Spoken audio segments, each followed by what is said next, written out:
السلام علیکم لسنرز، آئیے ایم راحت کی جرم و سزا پر مبنی ایک پراسرار کہانی سنتے ہیں جو کہ ایک جرائم کی دنیا کے شاطر کی کہانی ہے۔ اس کے اپنے گروہ کے لوگ اس کے خون کے پیاسے ہو گئے تھے۔ کیوں؟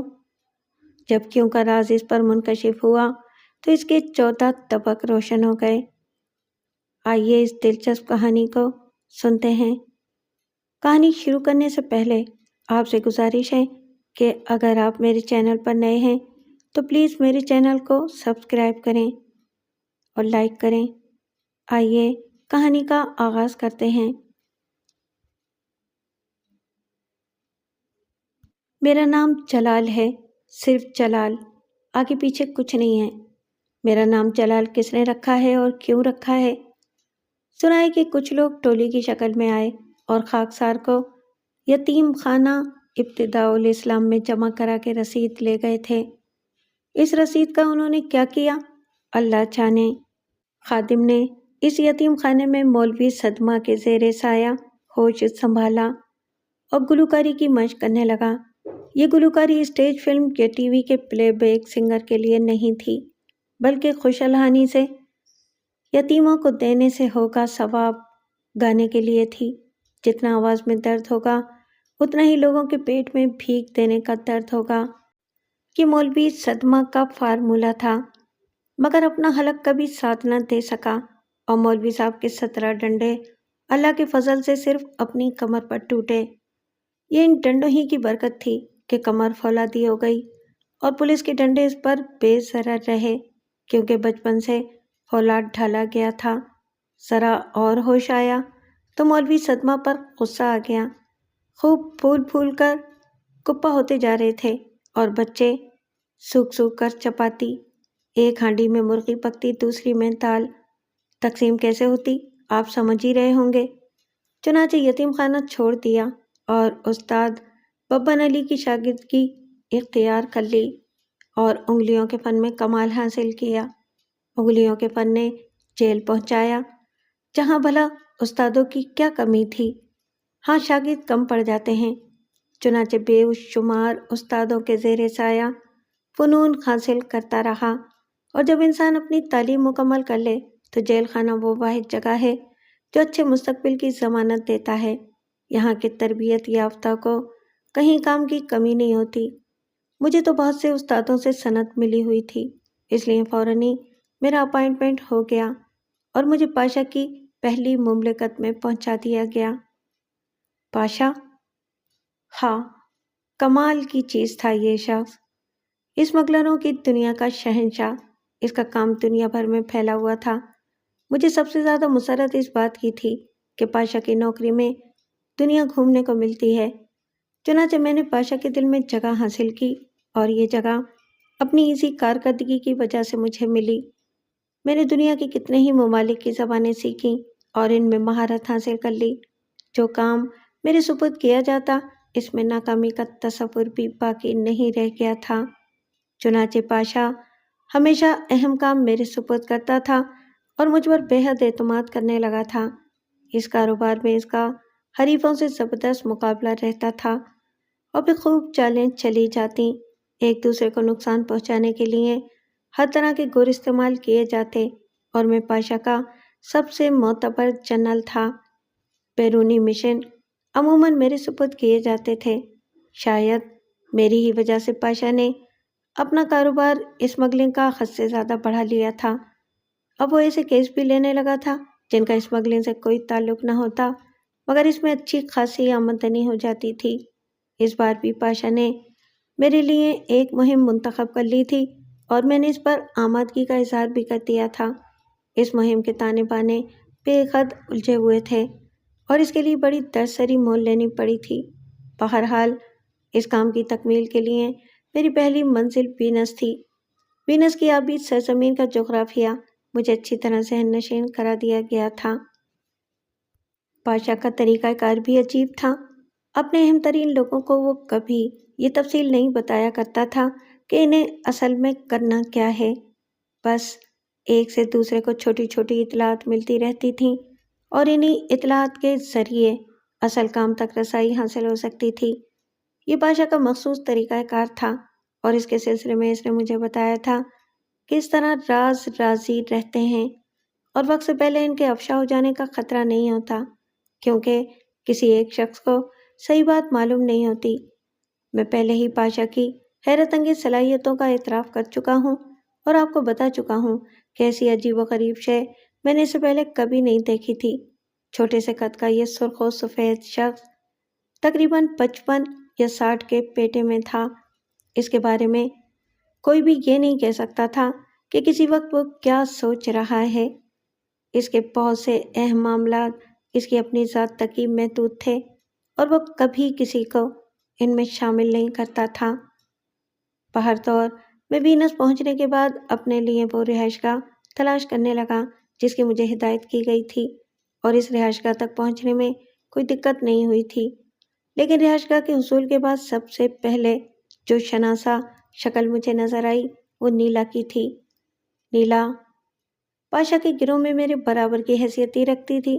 اس کی جھیل جیسی حسین آنکھوں میں ایک عجیب سی خاموش پراسرار کیفیت طاری رہتی تھی۔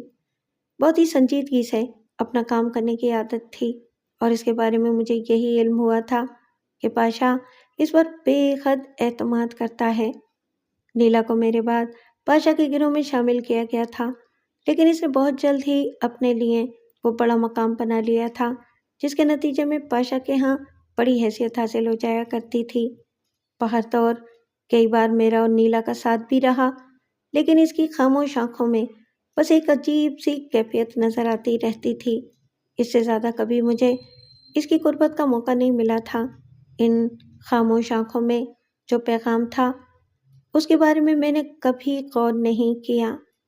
بہر طور یہاں آنے کے بعد جب میں نے نیلا کو دیکھا تو میرے ذہن میں ایک عجیب سی کیفیت بیدار ہو گئی۔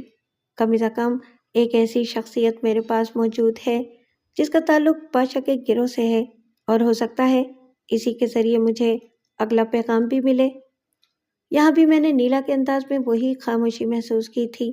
اصولی طور پر مجھے اس وقت تک نیلا سے خود ملاقات نہیں کرنی تھی جب تک کہ نیلا کسی مخصوص پیغام کے ذریعے مجھ سے گفتگو کا اظہار نہ کرے۔ یہ ہمارے گروہ کی کارکردگی کے اصول تھے۔ ویسے نہ جانے کیوں نیلا کی یہاں موجودگی سے مجھے ایک خوشی سی محسوس ہوئی تھی۔ میں نے اسے نگاہ میں رکھا۔ نیلا نے بھی مجھے اپنے مخصوص انداز میں دیکھا تھا۔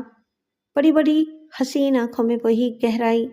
یہ آنکھیں ہمیشہ مجھے کچھ کہتی ہوئی محسوس ہوتی تھیں، لیکن میں آپ لوگوں سے پہلے ہی کہہ چکا ہوں کہ حسن و عشق کی وادیوں سے کبھی گزر نہیں ہوا تھا، اس لیے اس بارے میں کچھ نہیں جانتا تھا۔ اپنی رہائش گاہ میں جس کمرے میں مقیم تھا وہ تمام سہولتوں سے مزین تھا اور مجھے یہاں کوئی دقت پیش نہیں آتی تھی۔ بس اب انتظار تھا اس بات کا کہ مجھے کوئی پیغام موصول ہو تو میں اپنے کام کا آغاز کر دوں۔ نیلا سے بھی ابھی تک باقاعدہ ملاقات نہیں ہوئی تھی، اور اس پہلی ملاقات کے بعد جب میں نے اسے اور اس نے مجھے دیکھا تھا ابھی تک اس سے سامنا بھی نہیں ہوا تھا۔ میں نے نیلا کو تلاش کیا تو وہ مجھے دوبارہ نظر نہیں آئی۔ البتہ میرے قیام کی دوسری ہی رات مجھے ایک ویٹر کے ذریعے ایک پیکٹ موصول ہوا جس میں چند کاغذات موجود تھے۔ ان کاغذات میں میرے لیے ایک پیغام موجود تھا۔ کاغذات میں ایک ایسا چھوٹا سا پیکٹ بھی تھا جو بند اور سربا مہر تھا۔ میرے لیے یہ ہدایت تھی کہ یہ پیکٹ مجھے اطالوی سرحد عبور کر کے ایک مخصوص قصبے تک پہنچانا ہے جو سوئٹزرلینڈ کی تحویل میں آتا ہے۔ میرے وہاں تک پہنچنے کا تمام بندوبست کر دیا جائے گا، اور اس سلسلے میں مجھے ایک شخص سے ملاقات کرنی ہوگی جو خود ہی مجھ تک پاشا کے مخصوص نشان کے ساتھ پہنچ جائے گا۔ میں نے پیکٹ احتیاط سے اپنے لباس میں محفوظ کر لیا، اور ہمیشہ کی طرح احتیاطی تدابیر کے مطابق وہ تمام کاغذات جلا کر ضائع کر دیے جن میں میرے لیے پیغام پہنچا تھا۔ مجھے نیلا کے بارے میں ذرا تشویش تھی۔ اگر وہ یہاں موجود ہے تو پھر میرا رابطہ اس سے کیوں نہیں ہے، اور کسی اور شخص کا حوالہ کیوں دیا گیا ہے؟ بہر طور یہ پاشا کا اپنا معاملہ تھا، اس کا طریقہ کار ہی یہی تھا۔ لوگ اس کے فیصلوں کے بارے میں کبھی صحیح اندازہ نہیں لگا پاتے تھے۔ جس شخص نے اس سلسلے میں مجھ سے ملاقات کی اس کا تعلق شاید وینس سے تھا۔ یقینی طور پر پاشا کے آدمیوں میں سے ایک ہوگا۔ خوش مزاج اور کسی قدر خوبصورت آدمی تھا۔ اس نے اپنا نام سہیل بتایا تھا۔ سہیل نے پاشا کے مخصوص نشان کے حوالے سے مجھ سے ملاقات کی اور پھر اس نے کہا کہ ڈومیسڈولا تک روانگی کے انتظامات کر لیے گئے ہیں۔ ہمیں گرانڈ کینال کے ذریعے سفر کر کے ایک معروف جگہ تک پہنچنا ہوگا۔ تمام تیاریوں کے بعد ہم وہاں سے نکل آئے۔ ہمارے سامنے گرانڈ کینال ایک عظیم شاہراہ کی مانند ٹریفک سے پر تھی۔ کاروں اور بسوں کے بجائے اسٹیمر لہروں پر رواں تواں تھے۔ ہم ایک اسٹیمر کے ذریعے سفر کرنے لگے۔ خوش مزاج سہیل مجھے وینس کے بارے میں طرح طرح کی باتیں بتاتا جا رہا تھا اور میں اس کی باتوں میں دلچسپی لے رہا تھا۔ بالآخر یہ سفر ختم ہوا۔ ہم اسٹیشن پہنچ گئے اور پھر برقی ریل گاڑی کے ذریعے ہم نے وینس چھوڑ دیا۔ راستے میں بڑے دلچسپ مناظر سامنے آ رہے تھے۔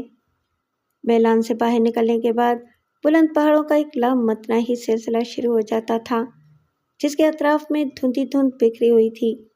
ڈومیسڈیلا تک پہنچنے کے لیے ہمیں خاصا لمبا سفر طے کرنا پڑا اور جس وقت ہم ڈومیسڈولا میں داخل ہوئے شام ہو چکی تھی۔ یہاں مجھے اپنے کام کے سلسلے میں نہ جانے کیا کیا کرنا تھا، اس کے بارے میں مجھے کچھ معلوم نہیں تھا۔ سہیل ہی اس سلسلے میں مجھے تفصیلات بتانے والا تھا۔ بہرطور یہاں اترنے کے بعد ہم پیدل چل پڑے اور ہمیں کافی لمبا سفر کرنا پڑا۔ اس کے بعد ایک مکان کے دروازے پر رک کر سہیل نے آہستہ آہستہ 3 بار دستک دی۔ کون ہے؟ اندر سے ایک آواز ابھری جس میں عجیب سی خراہٹ چھپی ہوئی تھی۔ کالا دل، سہیل نے جواب دیا اور چند لمحات کے لیے خاموشی چھا گئی۔ دروازہ کھولنے والا نظر نہیں آیا تھا۔ کالا دل بھی میری سمجھ میں نہیں آیا تھا۔ یہ کوئی نیا کوڈ تھا جو سہیل نے استعمال کیا تھا۔ بہرطور ہمیں آواز سنائی دی، اندر آ جاؤ۔ سہیل نے مجھے اشارہ کیا اور ہم دونوں آگے بڑھ گئے۔ نیچے چھت والے کمرے میں پھیلی ہوئی مدھم روشنی میں ایک شخص دروازہ بند کرتا ہوا نظر آیا۔ اس کی کمر کسی قدر جھکی ہوئی تھی، جسم پر پھٹا پرانا سا لباس تھا۔ دروازہ بند کر کے وہ گھوما تو میرے چہرے پر عجیب سے تاثرات پھیل گئے۔ کافی خوفناک شکل تھی اس کی، بالکل بن مانس کی مانند۔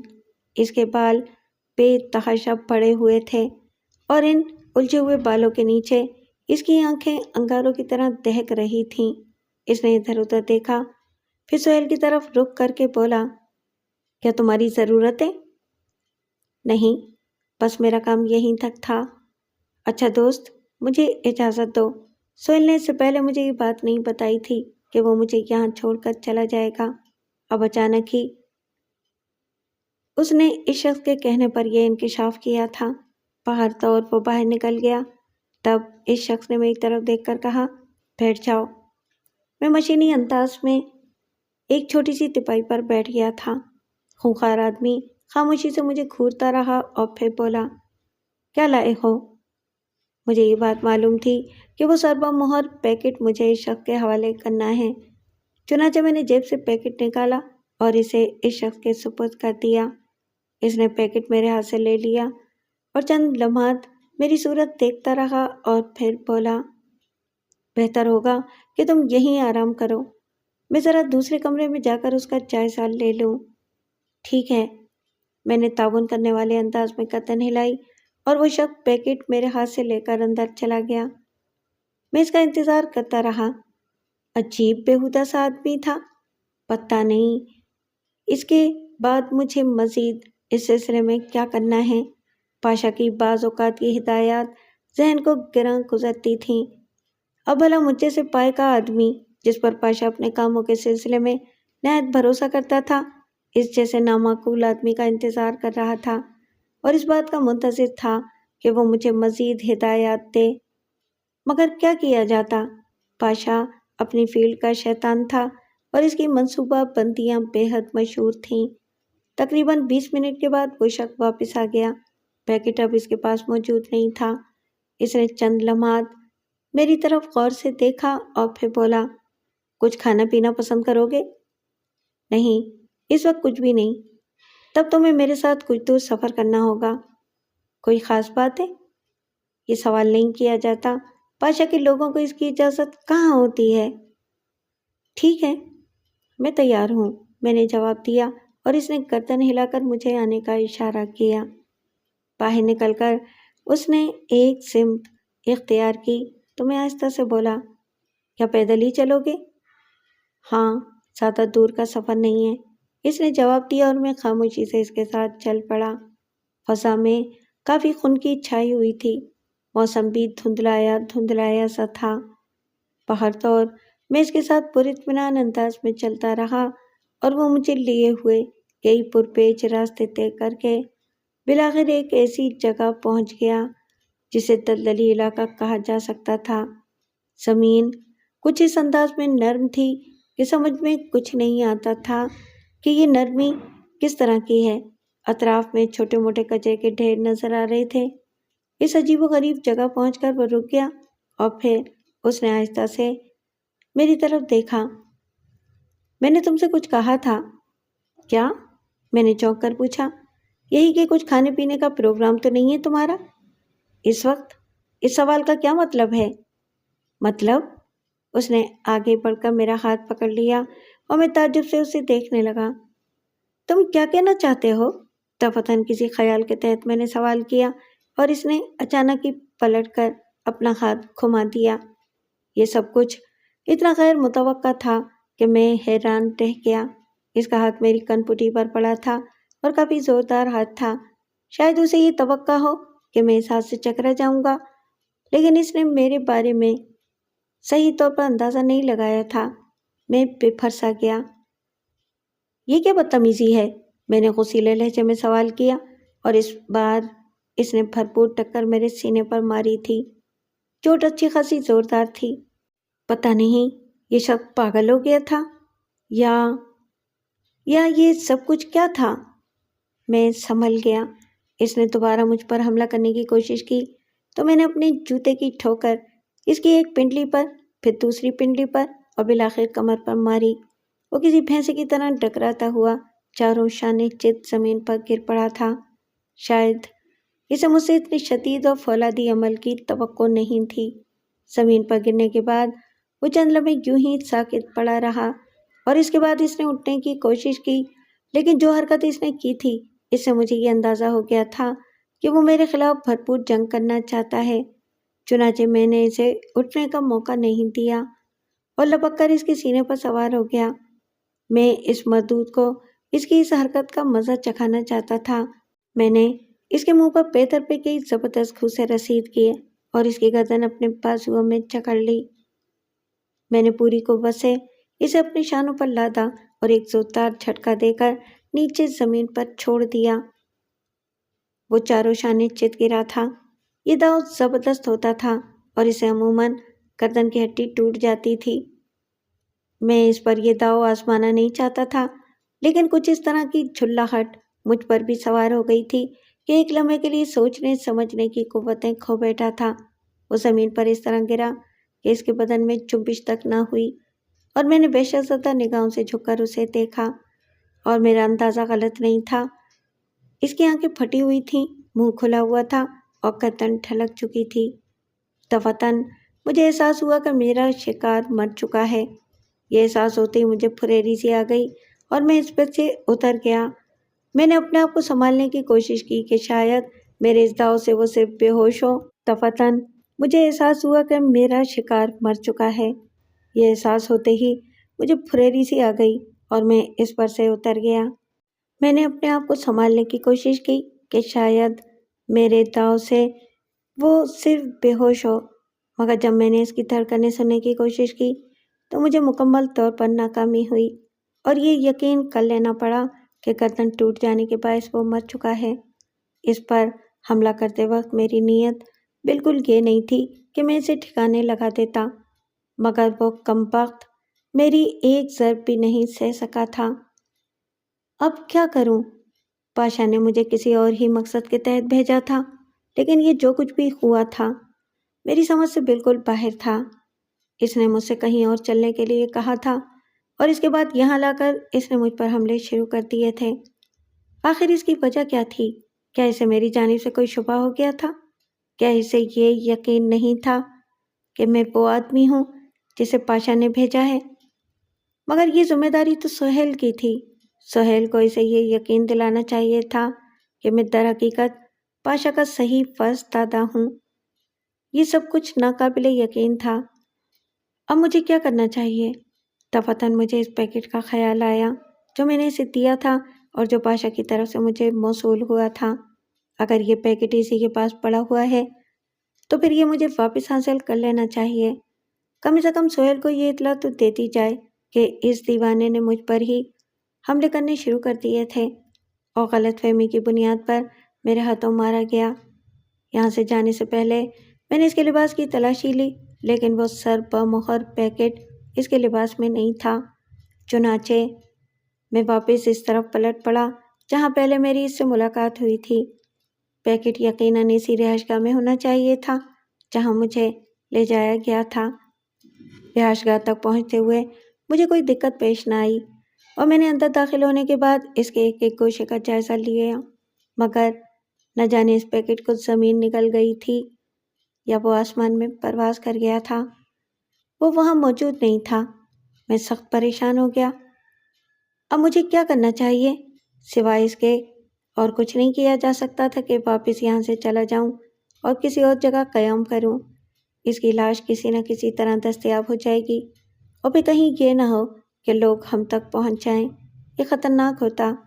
میں نے پاشا کے لیے بیش بہا کارنامے انجام دیے تھے، لیکن یہ کارنامہ میرے ناکام کارناموں میں شامل نہ ہو۔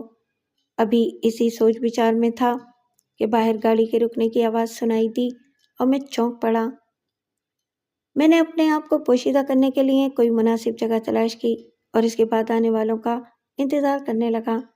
میں نے بڑے اطمینان سے سہیل کو پہچان لیا تھا، جس کے ساتھ 2 افراد اور بھی تھے۔ سہیل کو دیکھ کر میں ایک لمحے کے لیے خاموش رہا اور اس کے بعد پھر اپنی چھپی ہوئی جگہ سے باہر نکل آیا۔ سہیل نے مجھے دیکھا اور پھر دوسرے لمحے یوں محسوس ہوا جیسے اسے بچھو نے ڈنک مارا ہو، لیکن وہ منہ سے کچھ نہیں بولا تھا۔ اس کے دونوں ساتھی مجھے گھور رہے تھے۔ کہو، ابھی تک یہاں کیوں موجود ہو؟ تم سے کچھ بات کرنی ہے سہیل، ان لوگوں کی غیر موجودگی میں۔ کیا مطلب؟ ان کو تھوڑی دیر کے لیے باہر بھیج دو، میں نے کہا، اور سہیل نے ان کی طرف رخ کر کے گردن ہلا دی۔ وہ دونوں باہر نکل گئے تھے۔ تمہارے لیے ایک بری خبر ہے سہیل، میں نے سنجیدہ لہجے میں کہا۔ کیا مطلب؟ جلدی سے بتاؤ کیا ہوا؟ وہ کہاں ہے؟ وہ مارا گیا۔ کیوں؟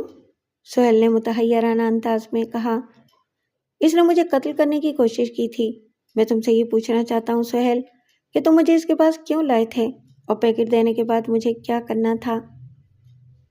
تم جانتے ہو دوست کہ پاشا کے راز کسی کو نہیں معلوم ہوتے۔ مجھے جس قدر ہدایت ملی تھی میں نے اتنا ہی کیا تھا، لیکن تم عجیب خبر سنا رہے ہو۔ وہ مجھے یہاں سے لے کر ایک ویرانے میں گیا جہاں دلدل جیسی جگہ پائی جاتی تھی، اور پھر وہاں پہنچ کر اس نے مجھ پر حملہ کر دیا۔ میں جانتا تھا کہ یہ حملہ قاتلانہ نوعیت کا ہے۔ اگر میں ذرا بھی بے پرواہی کرتا تو یقیناً وہ مجھے قتل کرنے میں کامیاب ہو جاتا۔ میں نے جوابی حملہ کیا، لیکن اس وقت میرے ذہن میں یہ بات نہیں تھی کہ میں اسے قتل کر دوں۔ اوہ، پھر تو صورتحال خاصی گڑبڑ ہو گئی۔ میرا خیال ہے کہ تمہیں میرے ساتھ چلنا ہے۔ کہاں؟ پوائنٹ 04، اس نے جواب دیا۔ یہ کیا ہے؟ افسوس، اس کے بارے میں مجھے کسی کو کچھ بتانے کی اجازت نہیں ہے، لیکن تمہارا وہاں چلنا بے حد ضروری ہے۔ کیا تم میرے ساتھ چلنا پسند کرو گے؟ اس کی لاش کا تم کیا کرو گے؟ کچھ نہیں، اب میرا اس سے کچھ تعلق نہیں ہے۔ اب تم میرے ساتھ پوائنٹ 4 پر چلو، اور اگر تم مناسب سمجھتے ہو، لیکن ایک بات ضروری ہے اور وہ یہ کہ تمہیں انتہائی خاموشی سے اور جس طرح میں لے جانا چاہتا ہوں پوائنٹ 4 تک چلنا پڑے گا۔ دیکھو دوست، میں جانتا ہوں کہ پاشا کے گروہ میں تمہاری حیثیت معمولی نہیں ہے، لیکن یہ سب جو میں کہہ رہا ہوں میری ذمہ داریوں میں شامل ہے۔ یہاں تمہیں اس کی اجازت ہے کہ تم اپنے طور پر کوئی فیصلہ چاہو تو کر لو، لیکن اگر تم میرے ساتھ پوائنٹ 4 تک چلے تو پھر میری مرضی کے مطابق عمل کرنا ہوگا۔ میں جانتا ہوں کہ یہاں میں اپنی پسند کے مطابق کچھ نہیں کر سکتا کیونکہ مجھے رہنمائی کی ضرورت ہے۔ میں تمہارے ساتھ چلوں گا۔ تمہاری آنکھوں پر کالی پٹی باندھنی پڑے گی۔ راستے میں کہیں گاڑی روکی جائے تو تم بالکل خاموش رہو گے، اور اگر تمہارا نام براہ راست لے کر بھی مخاطب کیا جائے تو تم گونگے بنے رہو گے۔ یہ سفر کتنا طویل ہے؟ یہ سوال کرنے کی کوشش نہ کرو، اس نے آہستہ سے کہا۔ میں تیار ہو گیا۔ تھوڑی دیر کے بعد وہ دونوں آدمی اندر آ گئے اور سہیل نے انہیں کچھ ہدایات دیں۔ آنے والوں میں سے ایک نے آگے بڑھ کر میری آنکھوں پر ریشم کے سیاہ تسموں والی اینک اس طرح چڑھا دی کہ میرے لیے کچھ دیکھنا ممکن نہ رہا۔ پھر مجھے باہر لایا گیا اور دونوں بازوؤں سے سہارا دے کر کسی جیپ کے پچھلے حصے میں بٹھا دیا گیا۔ ان میں سے ایک شخص میرے پہلو میں بیٹھ گیا اور دوسرے نے جیپ کا انجن اسٹارٹ کر دیا۔ مجھے لے جانے والوں اور سہیل کے درمیان رسمی فکروں کا تبادلہ ہوا۔ پتہ نہیں سہیل میرے ساتھ جا رہا تھا یا نہیں۔ باہر تو اور جیپ حرکت میں آ گئی۔ نامعلوم اور خاموش راستوں پر جیپ کا یہ سفر جاری رہا۔ میرے کانوں میں انجن کے شور کے سوا کوئی دوسری آواز نہیں آ رہی تھی، جس کی بنا پر میں نے یہ اندازہ لگایا کہ یہ سفر کسی ویرانے میں کیا جا رہا ہے۔ ویسے بھی مجھے اس علاقے کے بارے میں کوئی معلومات حاصل نہیں تھیں۔ ہوا کی خنکی اور رخ کی بنا پر بھی یہ اندازہ لگانا مشکل تھا کہ یہ سفر کون سے علاقے میں ہے۔ کافی آگے بڑھنے کے بعد ناہموار راستہ شروع ہو گیا۔ جیپ پوری طرح اچھل کود کر رہی تھی۔ میرے برابر میں بیٹھے ہوئے شخص کی وجہ سے آنکھوں تک ہاتھ لے جانا ممکن نہیں تھا۔ میں نے انتہائی کوشش کی کہ اس سیاہ تسموں والی اینک سے نجات حاصل کر لوں، لیکن اس میں کامیاب نہ ہو سکا۔ جسم کا جوڑ جوڑ ہلا جا رہا تھا۔ یہ سفر کم و بیش 4 گھنٹے جاری رہا اور اس کے بعد جیپ آہستہ سے روک دی گئی۔ میں اس دوران جن ذہنی حالات سے گزرا میرا دل ہی جانتا ہے، لیکن یہ بات بھی میں اچھی طرح سے جانتا تھا کہ بادشاہ اپنا کام پراسرار بنانے کا عادی ہے۔ سیدھے سادے راستوں کا سفر بھی وہ پراسرار ذریعے سے ہی طے کیا کرتا تھا۔ اسے الجھنوں کی عادت تھی اور ہر کام میں الجھن پیدا کرنا اس کا محبوب مشغلہ تھا، لیکن بعض اوقات اس کا یہ محبوب مشغلہ دوسروں کے لیے کتنا پریشان کن بن جاتا ہے، اس کا اندازہ اس وقت مجھ سے زیادہ کسے ہو سکتا تھا۔ یہاں میری آنکھوں سے وہ اینک اتار دی گئی۔ باہر ہلکی روشنی پھیلی ہوئی تھی۔ ایک دم مجھے بہت ناگوار لگی اور میں نے آنکھیں تیزی سے بند کر لیں۔ پھر میں آگے بڑھ گیا۔ اندازہ نہیں ہو پا رہا تھا کہ ہم نے کتنا سفر طے کیا ہے اور یہ جگہ کون سی ہے، لیکن بہر طور وہ لوگ مجھے ساتھ لیے آگے بڑھ گئے اور تھوڑی دیر کے بعد مجھے اس عمارت میں داخل کر دیا گیا جو میرے سامنے ہی تھی۔ عمارت کی غالباً تیسری منزل کے ایک کمرے میں مجھے پہنچانے کے بعد ان لوگوں نے مجھ سے کہا کہ میں یہاں آرام کر سکتا ہوں۔ کمرے میں آرام کرنے کے لیے آرام دہ بستر موجود تھا اور میں نے اس وقت کچھ سوچے سمجھے بغیر بستر ہی کا رخ کیا تھا۔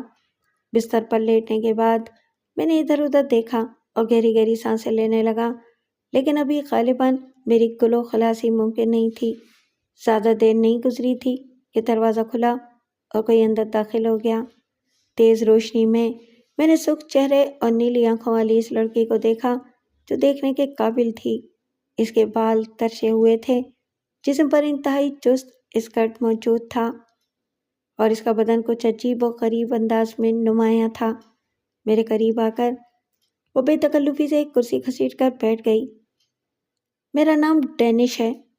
ہیلو، اور مجھے اپنا نام بتانے کی ضرورت نہیں کیونکہ تمہارا یہاں آنا یہ بتاتا ہے کہ تم مجھ سے 100% واقف ہو۔ 100% مسٹر جلال، آپ سے ناواقفیت کیا معنی رکھتی ہے؟ بادشاہ کے ڈپارٹمنٹ میں تمہارا کیا ہوتا ہے؟ تفصیلات اتنی ضروری نہیں ہیں، اس نے مسکراتے ہوئے کہا۔ ویسے میں صرف تمہاری مزاج پرسی کے لیے آئی تھی، لیکن زیادہ پریشان نہیں کروں گی کیونکہ جانتی ہوں کہ تم تھکے ہوئے ہو۔ لیکن میں اس عمارت میں موجود ہوں، اگر میری ضرورت پیش آئے تو کسی بھی ملازم سے مجھے پیغام بھجوا سکتے ہو۔ میں نے اسے دیکھا اور پھر پرخیال انداز میں گردن ہلا دی۔ وہ جس طرح آئی تھی اسی طرح چلتی ہوئی واپس چلی گئی، لیکن میرے ذہن میں اپنے نقش چھوڑ گئی تھی۔ دوسرے دن میں نے جاگنے کے بعد اس عمارت کے بارے میں اندازہ لگایا۔ غسل وغیرہ کر کے فارغ ہوا ہی تھا کہ ناشتہ آ گیا، اور ناشتے کے ساتھ ساتھ ہی ڈینش بھی میرے پاس پہنچ گئی۔ میں نے سوچا کہ ناشتہ تمہارے ساتھ ہی کیا جائے۔ بہت بہت شکریہ ڈینش، لیکن میرا ذہن شاید پریشانیوں کا شکار ہے۔ افسوس، تمہاری پریشانیوں کا حل میرے پاس نہیں ہے۔ مجھے ہدایت کر دی گئی ہے کہ نہ خود تم سے اس بارے میں کوئی سوال کروں اور نہ تمہیں کسی ایسے سوال کا جواب دوں جس کا جواب پاشا سے ٹکراتا ہو۔ پاشا؟ میں نے ہونٹ سکیڑ کر کہا۔ وہ بعض معاملات میں بہت ہی عجیب انسان ہے۔ ہاں، لیکن کیا تمہیں اس کی کارکردگی دلکش محسوس نہیں ہوتی؟ دلکش؟ میں نے گہری سانس لے کر کہا۔ اپنا اپنا خیال ہے، میں تو اس کے طریقہ کار کو بہت پسند کرتی ہوں۔ بہرحال یہ سب بات کی باتیں ہیں۔ مجھے تمہارے ساتھ ایک مشترکہ مہم میں شامل ہونا ہے جس کی تفصیلات ہم دونوں ہی کو کہیں اور سے موصول ہوں گی۔ فی الحال میں صرف ناشتہ کرنا چاہتا ہوں۔ پاشا کی مہمات میرے لیے جس قدر خوفناک بن گئی ہیں، میں اب ان سے ذرا اکتاہٹ محسوس کرنے لگا ہوں۔ بہر طور میں یہ تو نہیں کہہ سکتا کہ پاشا کی ہدایت سے روگردانی کروں گا، لیکن اس وقت تک میں اس کے بارے میں کچھ نہیں سننا چاہتا جب تک میں پرسکون نہ ہو جاؤں۔ ویسے تمہیں میرے ساتھ کب تک روانہ ہونا ہے؟ اتنی جلدی بھی نہیں، ابھی کچھ وقت باقی ہے۔ بے حد شکریہ، میں نے اسے غور سے دیکھتے ہوئے کہا۔ وہ ہلکے عنابی رنگ کے سلیپنگ گاؤن میں ملبوس تھی اور بہت خوبصورت نظر آ رہی تھی۔ اس بار پاشا نے جو مہم میرے سپرد کی تھی، در حقیقت اس کا کوئی سرپاؤں میری سمجھ میں نہیں آ رہا تھا، اور میں سوچ رہا تھا کہ پاشا کے اس طریقہ کار کے خلاف احتجاج کا مؤثر ذریعہ کیا ہو سکتا ہے۔ کیا سوچ رہے ہو جلال؟ کچھ نہیں مس ڈینش، میں تمہارے اس قیامت خیز حسن کے بارے میں سوچ رہا ہوں۔ تم تو بہت سو کے لیے عذاب بن چکی ہوگی۔ تمہارے لیے نہیں بنوں گی، بے فکر رہو۔ خوش قسمتی سے میں اس دنیا کا انسان نہیں ہوں، یہی تو خطرناک بات ہے، اور اس طرح کے لوگ ہمیشہ ہی مصیبتوں سے بچ جاتے ہیں۔ بہتر یہی ہے کہ تم آئندہ بھی کبھی کسی ایسے جال میں نہیں پھنسنا، ورنہ عذاب میں گرفتار ہو جاؤ گے۔ میں جانتا ہوں، مگر جو سب سے بڑا ذہنی عذاب اس وقت میرے لیے موجود ہے وہ پاشا کی ہدایات ہیں۔ وینس میں اب اور اس کے بعد یہاں ٹومس ڈولا میں نے جو کارروائیاں کی ہیں، ان کا کوئی سر پیر میری سمجھ میں نہیں آتا۔ اب دیکھو، ہمیں ایسی مہم کے لیے مقرر کیا گیا ہے جس میں ہمیں مرکزی کردار ادا کرنے ہیں، لیکن ہمیں کیا کرنا ہے اس بارے میں نہ مجھے معلوم ہے اور نہ تمہیں۔ میں تو اس پیکٹ کے لیے پریشان ہوں جو میرے ذریعے کسی شخص کو بھجوایا گیا تھا، اور اس شخص نے مجھ پر ہی قاتلانہ حملہ کر دیا۔ کیا یہاں پاشا سے کوئی غلطی ہوئی اور اس نے کسی غلط شخص کا انتخاب کر لیا تھا، یا پھر مجھ سے ہی غلطی ہوئی؟ میرا خیال ہے اب تم اس واقعے کو بھول جاؤ۔ پاشا کو یقینی طور پر یہ اطلاع مل چکی ہوگی کہ صورتحال کیا ہو گئی ہے۔ اگر اسے کوئی اعتراض نہیں ہوا اس بدلی ہوئی صورتحال پر، تو پھر تم کیوں پریشان ہو سکتا ہے کہ پاشا کا یہی مقصد ہو کہ وہی شخص تم پر قاتلانہ حملہ کرے اور تم اسے ہلاک کر دو۔ بات کچھ سمجھ میں نہیں آئی۔ مجھے اس گھماؤ پھراؤ کے بغیر ہی یہ ہدایت دی جا سکتی تھی۔ بہرحال میں اس واقعے کو نظر انداز کرنے کی کوشش کر رہا ہوں۔ اب مجھے یہ بتاؤ کہ ہمیں کیا کرنا ہے۔ موصول شدہ ہدایات کے مطابق اب سے تھوڑی دیر کے بعد ہم دونوں روانہ ہو جائیں گے۔ مجھے ایک مخصوص لباس پہننے کی ہدایت کی گئی ہے، اور اس کے بعد ہم دونوں کو ایک ہوٹل میں پہنچنا ہے۔ میں خاموش ہو گیا۔ تھوڑی دیر کے بعد اس نے مجھ سے جانے کی اجازت چاہی۔ وہ لباس تبدیل کرنے کے لیے جانا چاہتی تھی، اور مجھ سے بھی وہ یہی کہہ گئی تھی کہ میں تیار ہو جاؤں۔ جب وہ تیار ہو کر باہر آئی تو میں اسے دیکھتا ہی رہ گیا۔ ویسے ہی حسین صورت تھی، اور جسمانی طور پر تو وہ بہت ہی خوبصورت عورت تھی، لیکن اس وقت اس نے جو میک اپ کیا تھا وہ عجیب و غریب کیفیت کا حامل تھا۔ بڑی بڑی سیاہ آنکھیں، خمدار لمبی لمبی پلکیں جو خمار سے ڈھلکی ہوئی تھیں، پتلی اور ستوان ناک، بھرے بھرے رخسار، رنگت ویسی سرخ و سفید تھی۔ ہلکے سے میک اپ نے کمال دکھایا تھا۔ گہرے